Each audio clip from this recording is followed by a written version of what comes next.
जी students, अब इसके बाद जो इससे नेक्स्ट क्वेश्चन है इसको सॉल्व करते हैं। तो ये क्वेश्चन नंबर जो 3 है इसको एक दफ़ा मैं दोबारा लिखता हूँ 103041। इसका अब हमने क्या करना है, स्क्वायर रूट फाइंड करना डिवीजन मेथड से।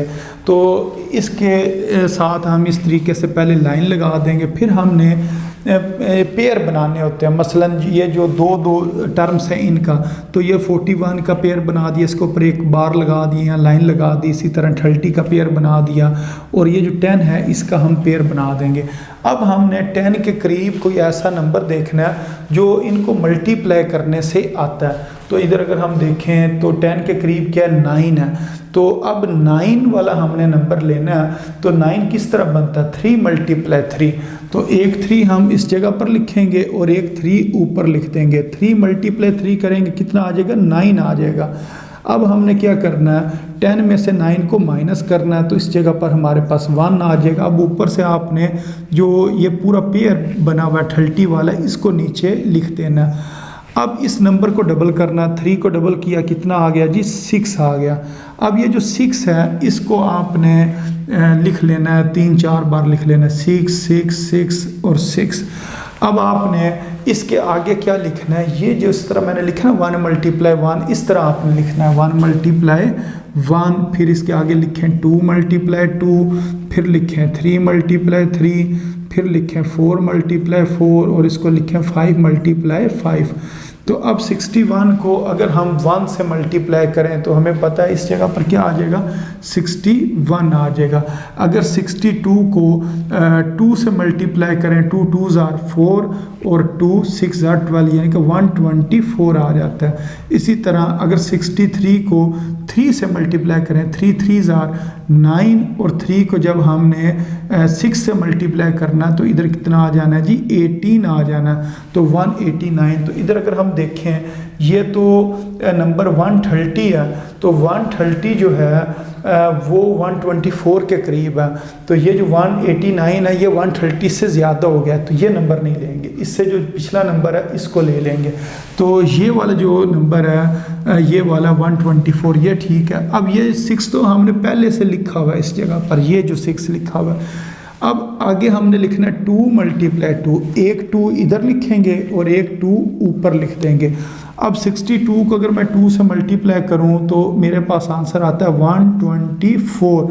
तो 124 को इधर लिख दिया। अब इसको माइनस करते हैं, 130 में से जब 124 को मैं माइनस करूंगा तो मेरे पास कितना आ जाएगा, 6 आ जाएगा। और ये ऊपर से जो पूरा पेयर है इसने नीचे आ जाना, यानी कि 41 नीचे आ जाएगा इस जगह पर। अच्छा, अब ये वाला तो हमने एक दफ़ा डबल कर लिए थे, इसको दोबारा डबल नहीं करना, ये इसी तरह नीचे आ जाएगा। लेकिन ये जो 2 है इसने डबल हो जाना है। 2 ने डबल होना तो कितना बन जाना है, 4 इधर लिखा जाएगा।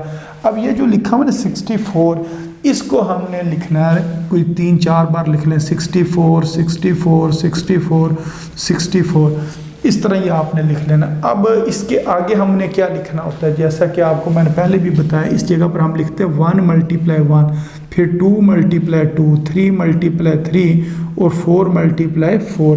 अच्छा, इसके लास्ट के अंदर क्या लिखा हुआ है, 1 लिखा हुआ है। तो इसका मतलब अगर इधर हम देखें किसके लास्ट में 1 आता है, एक तो यहाँ तो 1 × 1 करने से 1 आता है, या 9 को 9 से मल्टीप्लाई करने से 81 आता है। तो इन दोनों में से हमने देखना है कि कौन सा नंबर ठीक रहेगा। तो ये हमें वैसे ही पता चल रहा है, 641 को अगर 1 से मल्टीप्लाई करें तो 641 बनेगा।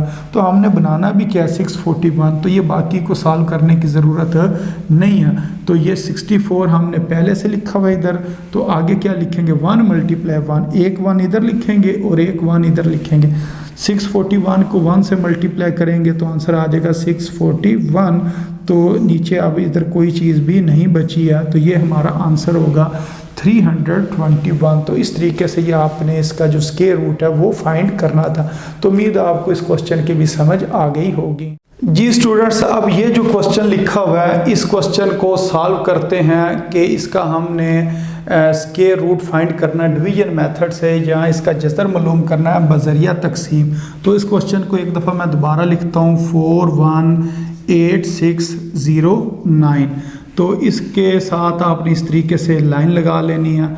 अब आपने पेयर बनाने इसके राइट साइड से, तो दो नंबर आपने लेने हैं। 09 इसके ऊपर एक लाइन लगा दी, 8 6 इसके ऊपर आपने लाइन लगा दी, और ये 4 और 1 41 इसके ऊपर हमने लाइन लगा दी। अब ये जो 41 है इसके करीब करीब आपने नंबर इन नंबरों में से तलाश करना है। तो इधर से अगर हम देखें 41 के करीब कौन सा नंबर आता है, या तो ये 36 है या 49 है। तो हमने कौन सा नंबर इधर लिखा हुआ है 41, तो 41 से ये जो 49 है ये ज़्यादा हो जाता है, तो ये नंबर नहीं लेंगे, फिर इससे पिछला नंबर लेंगे। तो इससे पीछे क्या लिखा हुआ है 36, तो इसका मतलब ये वाला जो है 36 ये ठीक है।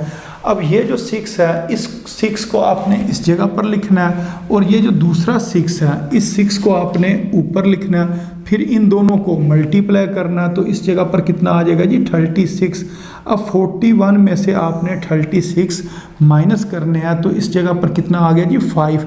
अब ये जो ऊपर पेयर बना हुआ ना, इस पेयर को आपने नीचे लिख लेना है इस जगह पर।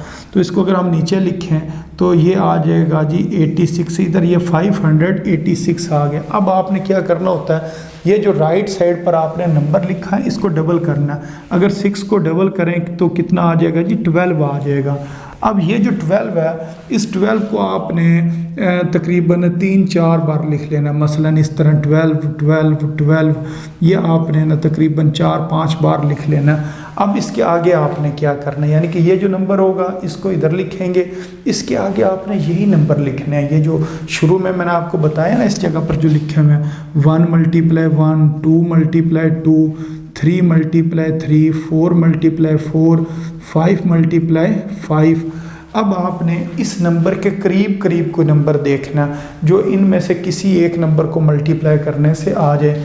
तो 500 के करीब कोई बनाना है तो मैं ऐसे करता हूँ, इनमें से ये वाला नंबर जो है इसको मैं मल्टीप्लाई करके देखता हूँ कि 124 को अगर मैं 4 से मल्टीप्लाई करूँ तो क्या आता है। 4 4 = 16, 6 लगा 1 कैरी, 4 2 = 8 और एक 9 और 4 1 = 4, तो ये 496 आ गया। अच्छा, अगर इससे मैं अगला नंबर लूँ 125 को अगर मैं 5 से मल्टीप्लाई करके देखूँ मेरे पास कितना आंसर आता है। 5 को 5 से मल्टीप्लाई किया 25, इधर 2 कैरी आ गया, 5 2 = 10, 10 और 2 12, ये इधर आ गया और 1 इस जगह पर आ जाएगा। तो 6 यानी कि 5 को 1 से मल्टीप्लाई करेंगे, 5 1 = 5 और एक 6 यानी कि 625, ये नंबर ज़्यादा हो गया, तो ये वाला नंबर ठीक है।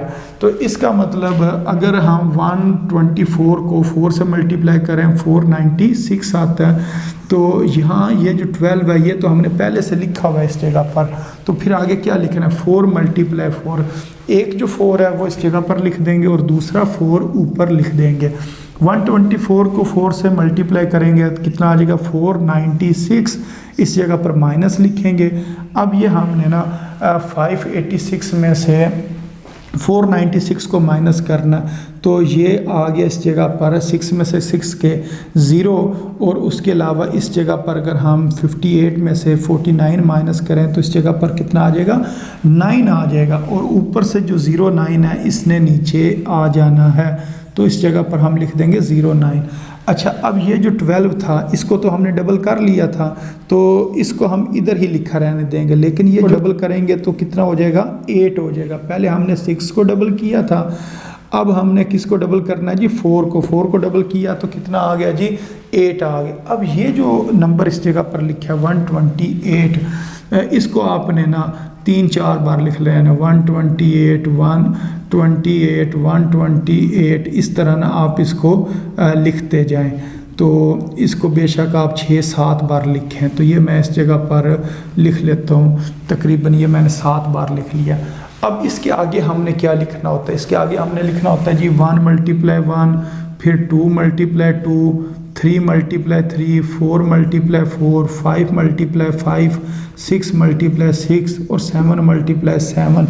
अच्छा, अब आपने ये लास्ट नंबर देखना, ये जो डिजिट दिए हुए हैं सबसे लास्ट डिजिट क्या है 9 है। तो इधर से अगर हम देखें 9 किस तरह आता है, 9 तो 3 को 3 से मल्टीप्लाई करने से 9 आता है, और दूसरा 7 को 7 से मल्टीप्लाई करने से 49 आता है, यानी कि लास्ट में क्या आता है, 9 आता है। तो एक आपने इसको चेक करना है और एक इसको चेक करना है। तो अगर इस चीज़ को मैं चेक करूँ ना, ये नंबर छोटा आएगा, इतना बड़ा नंबर नहीं आएगा। मसलन इधर अगर मैं 1 2 8 3 को 3 से मल्टीप्लाई करके देखूँ, 3 3 9 और फिर 3 8 कितना हो गया 24, 4 इधर लिखा और 2 कैरी, और 3 2 6 6 और 2 8 और 3 1 3। ये तो नंबर छोटा है, ये वाला नहीं आया। तो इसका मतलब इस नंबर को मल्टीप्लाई करके देखते हैं कि अगर 1 2 8 7 को 7 से मल्टीप्लाई करें तो 7 7 49, 49 का 9 इधर लगा, 4 इस जगह पर, और 7 को जब 8 से मल्टीप्लाई करेंगे 56, 56 के अंदर जब हमने 4 ऐड करने तो 60 हो जाएगा, तो इधर 0 आ जाएगा और इस जगह पर 6 आ जाएगा। 7 2 14, 14 और 6 20, तो 0 इधर लगा और 2 इस जगह पर कैरी, तो 7 1 7 और बीच में 2 ऐड किया तो 9 आ गया। इसका मतलब ये नंबर ठीक है। तो इसको मल्टीप्लाई करने से जो आंसर आता है 9009 आता है। तो अब 128 तो हमने पहले इधर लिखा हुआ है, तो आगे क्या लिखा हुआ है 7, तो ये 7 इधर लिखेंगे और ये वाला 7 ऊपर लिखेंगे। जब 1287 को 7 से मल्टीप्लाई करेंगे तो 9009 इस जगह पर आ जाएगा, यानी कि 9009 आ जाएगा। अब इसमें से इसको माइनस करेंगे तो ये ख़त्म हो जाएगा, कोई भी इधर चीज़ नहीं बचेगी, तो ये इसका आंसर आएगा 647। तो इस तरीके से ये जो क्वेश्चन है इसने सॉल्व होना था। तो उम्मीद है आपको ये जो डिवीज़न मेथड से स्क्वायर रूट फाइंड करने का जो तरीका है या जज़र बज़रिया तकसीम वाला जो तरीका है, इसकी बहुत अच्छे तरीके से समझ आ गई होगी। तो अपनी दुआओं में याद रखें। अस्सलामु अलैकुम वरहमतुल्लाहि वबरकातुहू।